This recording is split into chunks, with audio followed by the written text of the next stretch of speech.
कि आप जो है क्वेश्चन नंबर 11 से 15 कर लो, 15 से 20 कर लो। थर्ड पार्ट के अंदर भी सेम यही रहेगा कि आप जो है 21 से 27 तक कर लो और फिर 28 से 30 तक कर लो। उसके बाद हमारा मेजर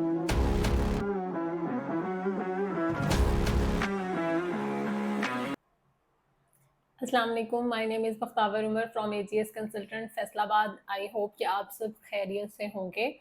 आज की इस वीडियो में हम डिस्कस करेंगे आइल्स की लिसनिंग के बारे में कि उसके कितने सेक्शंस हैं, कितने टाइम होता है उसको परफॉर्म करने के लिए, उसके जो हैं टोटल क्वेश्चंस कितने होते हैं, क्वेश्चंस की टाइप कौन सी होती है और सबसे इम्पोर्टेंट कि लिसनिंग को हम इम्प्रूव कैसे कर सकते हैं। आइल्स जो है वो definitely all over the world जो है रिकग्नाइज्ड टेस्ट है और आज के इस टाइम के दौरान जहाँ पे जो है एम्बेसी की तरफ से, हर कंट्री की तरफ से काफ़ी रिस्ट्रिक्शन है, तो इंग्लिश टेस्ट के लिए हम आइल्स ही रिकमेंड करते हैं।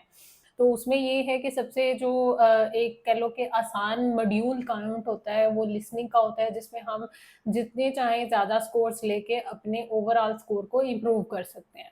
तो लिसनिंग में बेसिकली जो है सबसे पहले अगर हम बात करते हैं तो ये 30 मिनट्स की होती है। ओवरऑल इसका टाइम जो है वो 30 मिनट का होता है और इसमें टोटल क्वेश्चन जो है वो 40 होते हैं। एक ऑडियो चलता है जो आपको जो है जिसमें आप उसको पॉज नहीं कर सकते, आप रोक नहीं सकते, आप रिपीट नहीं कर सकते, वन गो में वो चलता है जिसको आप सुनते हुए उन 40 क्वेश्चंस को आंसर करते हो। तो अगर हम इसके पार्ट्स की बात करते हैं तो जो पूरा लिसनिंग का टेस्ट है वो 4 पार्ट्स में डिवाइड होता है।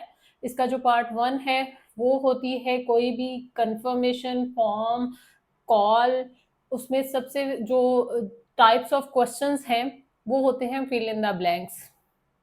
जो है हो सकता है कि कोई एक फ़ोन कॉल हो जिसके बारे में आप किसी चीज़ के बारे में, किसी जॉब के बारे में इंक्वायरी कर रहे हो, कोई ऐसा फॉर्म हो जो आपने फिल करना हो। तो बेसिकली पहला जो ऑडियो होता है सबसे ईज़ीएस्ट काउंट होता है और उसके लिए जो है एक सीक्वेंस में ऑडियो चलता है जिसको आप सुनते हुए उन फिल इन द ब्लैंक्स को आंसर करते हो। तो उसमें आपने जो है अपना मेन फ़ोकस जो है, जो आपकी फिल इन द ब्लैंक से पहले वाला जो वर्ड होता है उस पे रखना होता है कि वो वर्ड क्या है उस और एग्जैक्टली वही वर्ड जो है वो ऑडियो वाला यूज नहीं करता जो रिटर्न में शो हो रहा होता है। ठीक है, बेसिकली उसके सिनोनिम्स यूज कर रहा होता है, उसकी जगह पे यूज होने वाले वर्ड्स जो हैं वो यूज कर रहे होते हैं ऑडियो में और राइटिंग में जो है उसके सिनोनिम्स लिखे होते हैं।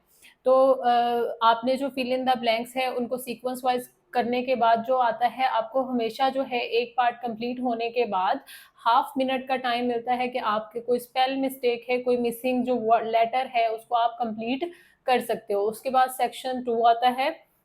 सेक्शन 2 या पार्ट 2 के अंदर जो है मोस्टली जो है हमारे पास एमसीक्यूज होते हैं।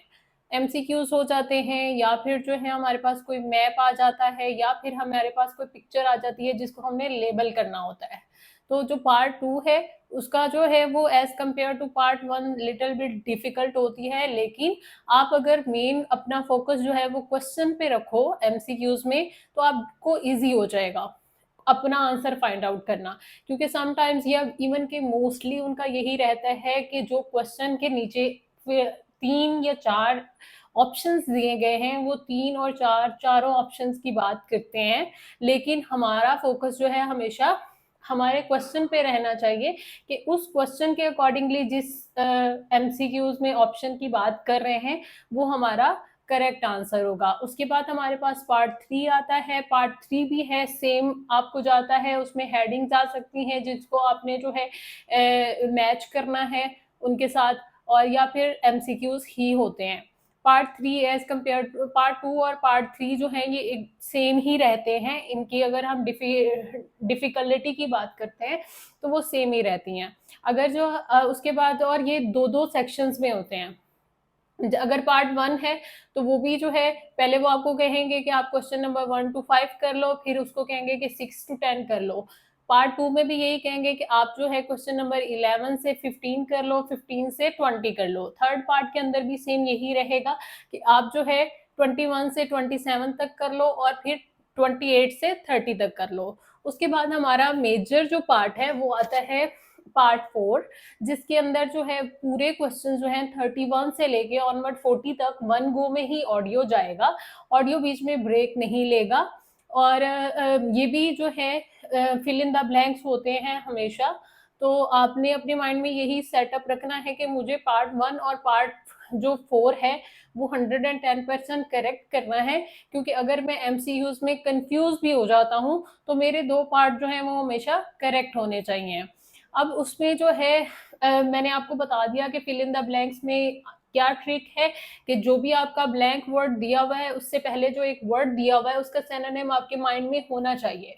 ठीक है, कि ये इसकी जगह पे वो ये सिनोनिम यूज करेगा या ये वर्ड यूज करेगा, तो मुझे इससे फॉरवर्ड जो है वो आंसर करना है। और आपने जो है नाउन का प्रोनाउंसिएशन, मतलब जो पंचुएशन है उसको अपने माइंड में रखना है कि उसके अकॉर्डिंगली ही वहां पे वो वर्ड एडजस्ट करना है।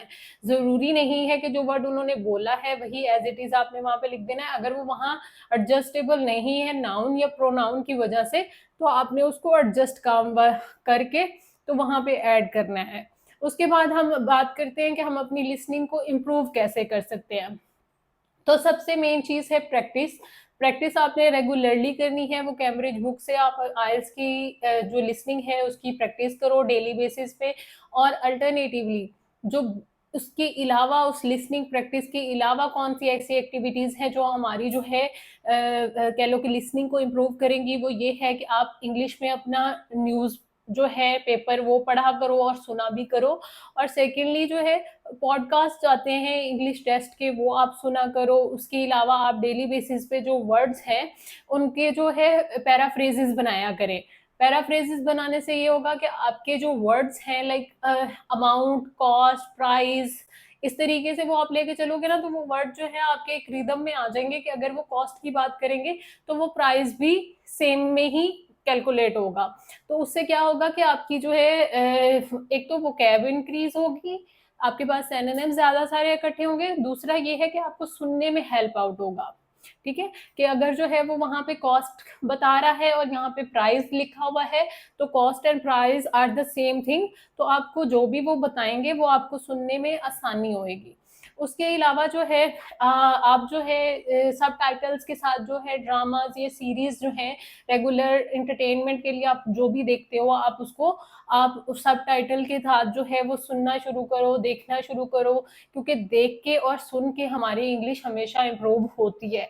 तो आपने क्या करना है कि अपनी प्रैक्टिस, अपनी डेली लाइफ में आपने उसको इंग्लिश को सुनना स्टार्ट करना है। इंग्लिश सॉन्ग सुने, उनकी फिर प्रोनाउंसिएशन आपके माइंड में बैठेगी कि अच्छा ये वर्ड है, ये वर्ड को इस तरीके से प्रोनाउंस कर रहे हैं।